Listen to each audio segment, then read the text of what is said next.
झारखंड में एक नारा खूब गूंजता है, कैसे लिया झारखंड, लड़के लिया झारखंड। लेकिन विडंबना आज यह है कि जो झारखंड आंदोलन में जिन लोगों ने संघर्ष किया, जिन लोगों ने झारखंड को अलग किया, वह लोग या तो फिर उनके परिजन, उनके जो लोग हैं, उनके परिवार के जो सदस्य हैं, आज भी अपने हक और अधिकार के लिए दर दर भटकने को मजबूर हैं। राजधानी रांची के मोरहाबादी मैदान के पास बापू वाटिका के समक्ष महात्मा गांधी के मूर्ति के ठीक नीचे झारखंड आंदोलनकारी महासभा के जो सदस्य हैं, जो लोग हैं, सामूहिक उपवास करने को मजबूर हैं। अब ये जो लोग आपको दिख रहे हैं, ये झारखंड को अलग करने में इनकी भी भूमिका कहीं ना कहीं अलग रही है। इन्होंने भी काफ़ी संघर्ष किया और जो आज इनके बीच नहीं है, उनके परिजन बैठे हुए हैं, उनके घर वाले बैठे हुए हैं हक और अधिकार के लिए। कई ऐसे मांगे हैं जो कि सदियों से चलती आ रही है, चाहे पेंशन की मांग कर ली जाए, जो भी आंदोलनकारी रहे हैं, मकान की बात कर ली जाए, इन सब मांगों को लेकर एक सामूहिक उपवास रखा गया है। लेकिन एक और जहां सरकार पूरा आश्वस्त करती है आंदोलनकारियों को कि उनकी जो अधिकार है, जो हक है, उन्हें ज़रूर मिलेगा। कई योजनाएं भी बनाए गए हैं, कई ऐसे लोग हैं जिन्हें पेंशन दिए भी जा रहे हैं। आप लोग आखिर यहाँ बैठने को मजबूर हैं, पेंशन अभी मिल रहा है कि नहीं? देखिए, झारखंड अलग राज्य का निर्माण लंबे त्याग संघर्ष कुर्बानी से हुआ है। ये सिर्फ पेंशन का मामला नहीं है। देखिए, भारत के इतिहास में, आप देखिए दुनिया के इतिहास में देखिएगा, यहाँ का झारखंड के लोगों ने कई बड़े बड़े आंदोलन किए। संथाल विद्रोह हुआ, कोल विद्रोह हुआ, उधर बहुत सा आंदोलन सब हुआ। उसी तरीक़े से झारखंड आंदोलन भी हुआ। इसको भी लोग एक साजिश के तहत इसको इतिहास के पन्नों से गुम करना चाहता है। झारखंड अलग राज्य का जो निर्माण हुआ है, भारत के मानचित्र में स्वर्णिम इतिहास गढ़ने वाले लोग हैं। आज राज्य का निर्माण हुआ है तो स्वर्णिम इतिहास गढ़ने वाले लोगों का आज कोई पहचान होना चाहिए ना। कौन लोग लड़ा था, आज वो पहचान नहीं मिला है। सबसे पहला पहचान का मामला है, पहचान के बाद सम्मान का मामला है, और सम्मान के बाद व्यवस्थाओं का लाभ का मामला है। तो आज तक जो पहचान का मामला अभी तक है, ये पेंशन का मामला नहीं है, पहचान का भी मामला है। तो पहचान के साथ साथ जो प्रतिष्ठा होता है, वो प्रतिष्ठा आज देश के जो आज़ादी की लड़ाई लड़े, फ्रीडम फाइटर के रूप में हुए, आज झारखंड अलग राज्य के लिए जो लोग लड़ा, उसको किस नाम से संबोधित करिएगा, आज तक झारखंड सरकार ये चीज कह नहीं पा रही है कि आप कुछ सब तो दीजिएगा। जिसे भारत सरकार का कहा ना कि ये स्वतंत्रता सेनानी है, हम लोग क्या हैं? सरकार का कोई नोटिफिकेशन है? मतलब कहीं ना कहीं पहचान के मोहताज हैं आज तक। अभी तो पहचान मिला ही कहाँ है, पहचान भी नहीं मिला है, चिन्हित भी बहुत लोग नहीं पाया है। पहला तो पहचान दीजिएगा, उसके बाद ना सम्मान देने का मामला, और सम्मान भी दीजिएगा समान रूप से और सम्मानजनक तरीके से, वो भी आज तक नहीं हो पाया है। और तीसरा, भारत सरकार गृह कारा आपदा प्रबंधन 1952 के, जिसके तहत हम लोग आंदोलनकारियों का चयन होता है, फ्रीडम फाइटरों का उसी अधिनियम के तहत चयन हुआ, तो उसमें जो व्यवस्था का लाभ है, उस व्यवस्था का लाभ दीजिएगा कि नहीं? तो यही मामला सब है, ये सिर्फ खाली पेंशन का मामला नहीं है।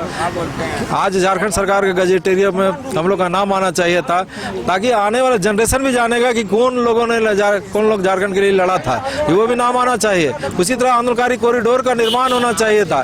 झारखंड जो यहाँ के जो झारखंड आंदोलन अपना कुर्बानी दिया, प्राणों का आहुति दिया, उसको शहीद का दर्जा देने का मामला है। और जिन्होंने पूरा जयपाल सिंह मुंडा, चाहे निहोरो, चाहे टेकलाल महतो, चाहे विनोद बिहारी महतो, जिन्होंने पूरा झारखंड अपने जीवन तक पूरा झारखंड अलग राज्य का नृत्य का, उनको सुविख्यात आंदोलन बनाना है। बाकी लोग को आंदोलनकारी का दर्जा, वो सब कहाँ कॉलम में व्यवस्था सब है। उन लोगों के नाम से मार्गों का नामकरण, विश्वविद्यालय का नामकरण, इस सब नामकरण होना चाहिए, चौक चौराहा का नामकरण होना चाहिए, पथों का नामकरण होना चाहिए, वो सारा व्यवस्था होना चाहिए ना। ये सब 11 सूत्री मामला में हम लोग सारा चीज़ शहीद नहीं की है। ये सिर्फ खाली पेंशन का मामला नहीं है कि हम लोग अपना पेंशन के लिए लड़ाई लड़ रहे हैं, ये ऐतिहासिक चीज़ भी है। वो ऐतिहासिक चीज़ है तो ऐतिहासिक तरीके से दर्ज हो, इसका मामला भी है। इसलिए हम लोग पूरा बात को कर रहे हैं कि झारखंड सरकार हम लोग से वार्ता करे, नियमावली में संशोधन करे, और नियमावली इस तरह से बनाए कि झारखंड आंदोलनकारियों का सारा मांग, सारा चीज़ उसमें आ जाए। अच्छा, देखिए, अब इन्होंने बड़ी अच्छी बात कही है कि सबसे पहले सम्मान नहीं चाहिए, पेंशन की कोई बात नहीं है, हमें पहचान मिले। पहचान की, आपके साथी ने पहचान की बात कही है कि सबसे पहले सरकार से हमें कुछ नहीं चाहिए, पहचान मिल जाएगा। जो झारखंड को अलग करने में जिन्होंने संघर्ष किया है, एक स्वर्णिम इतिहास अगर यदि झारखंड का लिखा जाता है तो उन आंदोलनकारियों का नाम आता है। लेकिन आज तक कई ऐसे लोग हैं जो गुमनामी की जीवन जी रहे हैं, जिन्होंने कई ऐसी कह सकते हैं कि युद्ध लड़ा है या तो फिर झारखंड को अलग करने में अपनी प्राणों की आहुति दी है, वो आज तक पर्दे के पीछे रह गए हैं। हम लोगों को गुरु देखिए, आज 2 साल से खास करके आंदोलनकारी 24 जिला का, सब जिला का, देखिए हम लोग टोटल 24 जिला को सभी लोग आए हैं। आज पानी की वजह से उधर कई लोग नहीं आ पाए, लेकिन 2 साल से लगातार हम लोग आंदोलन संघर्ष रहे हैं कि आंदोलनकारी को मांग कर लेके, हमें गुरु जी मॉडल ही चाहिए। और 2011 में जब हम लोग आंदोलन किए हैं अपनी मांग को लेके, माननीय अर्जुन मुंडा मुख्यमंत्री पेपर में ऐड आता ही है, हमारा माननीय मुख्यमंत्री जी हेमंत सोरेन जी है कि डुगडुगी बजाने वाला भी आंदोलनकारी है। ये तो उनका 8,000 रुपया पेंशन, बहुत गौरव बात है कि इसलिए कि आंदोलनकारी का बेटा है, ये शिबू सोरेन का बेटा है। आंदोलनकारी को नाम तो कम से कर रहा है कि डुगडुगी बजाने वाले आंदोलनकारी है। तो भैया, तो आंदोलनकारी डुगडुगी बजाने वाला से नहीं ना होगा। आपने जो अभी नियमावली जो बनाया है, सबसे पहले नियमावली है क ख ग कर दिया है। तो आंदोलन होता था, जो जेल गया है, तो जेल हम लोग रेल ब्लास्ट किए थे शिबू सोरेन के कहने पर, गुरुजी के आंदोलन में राजधानी को उड़ाने काम किए थे, जिसमें देशद्रोह हुआ था। तो हम तो उस टाइम तो पकड़ा नहीं, क्या बोलते, वो चाहता था कि उस टाइम पकड़ा और हम इनकाउंटर हो जाएं। परिस्थिति ऐसा ही था उस टाइम, आंदोलन करके भाग जाने का। आंदोलन तो किए, बाद में सरेंडर हुए। तो ये जो कैटेगरी जो बांट दिया क ख ग, यही चीज तो हम लोग मांग को रखे हैं कि ये कैटेगरी हटाई यार। जिस तरह से अब जो आयोग बना है 1952 के तहत जो बना है, तो इसमें स्वतंत्र सेनानी का ही नियम बना है। डॉक्टर अंबेडकर कानून जो संविधान बना है, एक है कि 2 कानून है। छत्तीसगढ़ दे दिया है आंदोलनकारी का, जो मुख्यमंत्री बनने से पहले सबको शपथ ग्रहण करके उन लोग को सम्मानित किया। उत्तराखंड, छत्तीसगढ़। तो आप दम तो भरते आंदोलनकारी की बात करते हैं। अब शहीद खरसवा गए, वहीं बोलते आंदोलनकारी को नौकरी देंगे, ऐसे करेंगे। पहले वैसा बोलने से थोड़ी होगा, उसका नियमावली कैटेगरी बनाना ना होगा विधानसभा में। तमाम तो विधायक तो बोला, जब से आंदोलन हो रहा है तब से वो लोग बोलिए रहा है, चाहे कोई विधायक हो। अभी विधायक लोग मंत्री बन गया, किसको नाम गिना है? सब तो आंदोलनकारी है। दीपक बिरुवा जी आंदोलनकारी है, मोथरा तो आंदोलनकारी है, विनोद सिंह आंदोलनकारी है, उद्धव लोग आंदोलनकारी है, रामदास सोरेन जो मंत्री बनाया है वो भी आंदोलनकारी है, खरसवा का तमाम लोग आंदोलनकारी है। तो उस टाइम कुछ दिन के लिए चंपई सोरेन बने थे, वो भी दम भर के चले गए, क्यों भी चले गए, अब की करेंगे वो करेंगे, कुछ नहीं हुआ। तो इसीलिए हम लोग देखबे करें आप लोग अखबार के माध्यम से कि 2 साल से कितना हम लोग हैं, नियमावली नहीं लोग बना पाया है। ये लोग भले हम लोग का काम एक काम किया, सदन में बोलता है यही काम किया, नियमावली मतलब नहीं है, बोल दिया आंदोलनकारी हो गया, लेकिन पटरी पर आना चाहिए ना। इसीलिए अभी तक पटरी पर ऐसा कोई देखने को हम लोग को नहीं मिला है। इसीलिए हम लोग माने दिन प्रतिदिन आंदोलनकारी जो है, जो शिबू सोरेन के साथ लड़े हैं, मरते जा रहे हैं भाई। आज देखिए संख्या घटिए रहा है। इसीलिए अंतिम बार हम लोग उपवास करके और उनको ख्याल करा रहे हैं माननीय, क्योंकि घर का बेटा है हेमंत सोरेन, शिबू सोरेन का बेटा। हम लोग जितना तो रिलेशन है सब, जितना हम लोग 24 जिला में सब लोग जितना आंदोलनकारी हैं, हम लोग गुरु जी के थे, चाचा जेठा मामा वही सब आए हुए हैं। सुन भी नहीं रहा है, अब क्या कारण नहीं सुन रहा है, इनका मती क्या कारण से मारा गया है, क्यों आंदोलनकारी को मांग को क्यों नहीं पटरी पर ला रहा है। इसीलिए हम लोग फिर एक बार हम लोग याद दिलाने के लिए आज आए, उपवास में बैठे हुए हैं। इस महात्मा गांधी का ही सत उपवास किए हम लोग, एकदम भूखे पे थे। अभी तो आज हम लोग खाली पानी पी रहे हैं।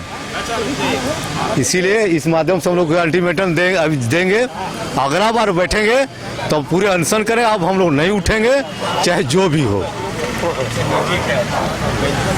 यहाँ से कुछ दूरी पर ही 200 मीटर की दूरी पर झारखंड आंदोलनकारी के सबसे बड़े नेता, या तो झारखंड को अलग करने में जो कह सकते हैं कि जिनकी सबसे अहम भूमिका रही है, आदरणीय शिबू सोरेन जी का आवास है। क्या लगता है कि आप लोगों की आवाज इतनी नजदीक में भी उन तक नहीं पहुंच पा रही है?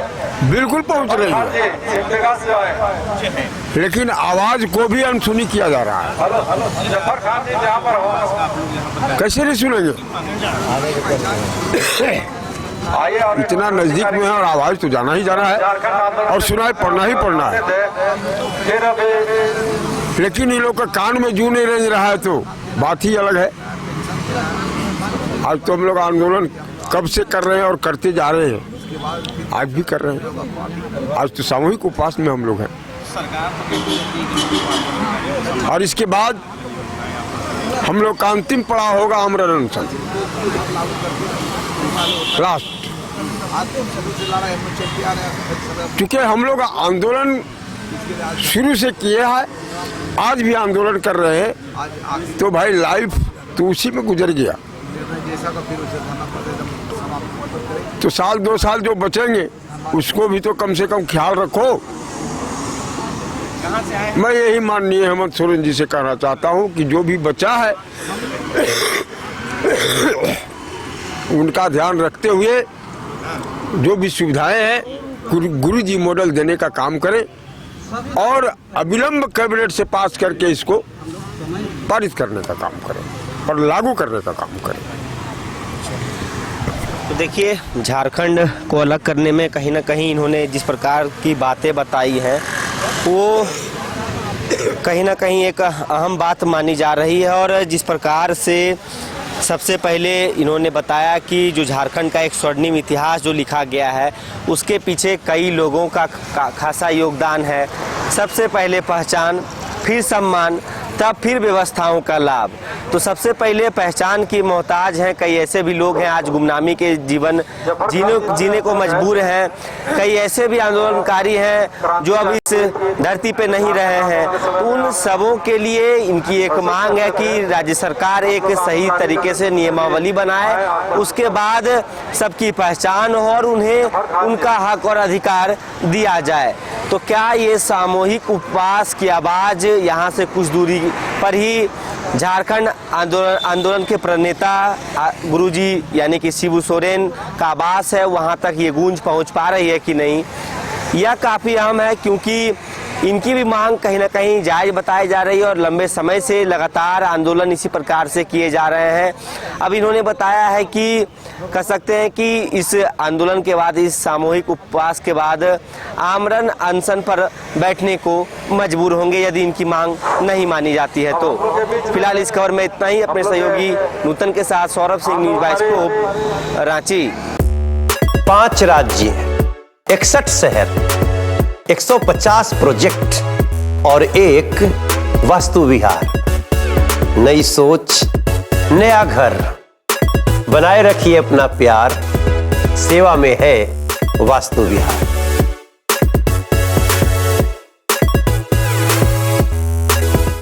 विश्व स्तरीय मेडिकल सुविधाओं से युक्त रांची का देवनिका हॉस्पिटल, जहां है neonatal ICU, burn intensive care unit, modular operation theatre, 24/7 emergency trauma service, multi disciplinary ICUs, emergency care, MRI, CT scan, advance cath lab, fully automated path lab, echo, ultrasound, ultra modular patient beds और pharmacy. Devnika hospital and research centre, किफायती दर पर विश्व स्तरीय इलाज। Ancillary Chowk, Tupudana industrial area, Ranchi.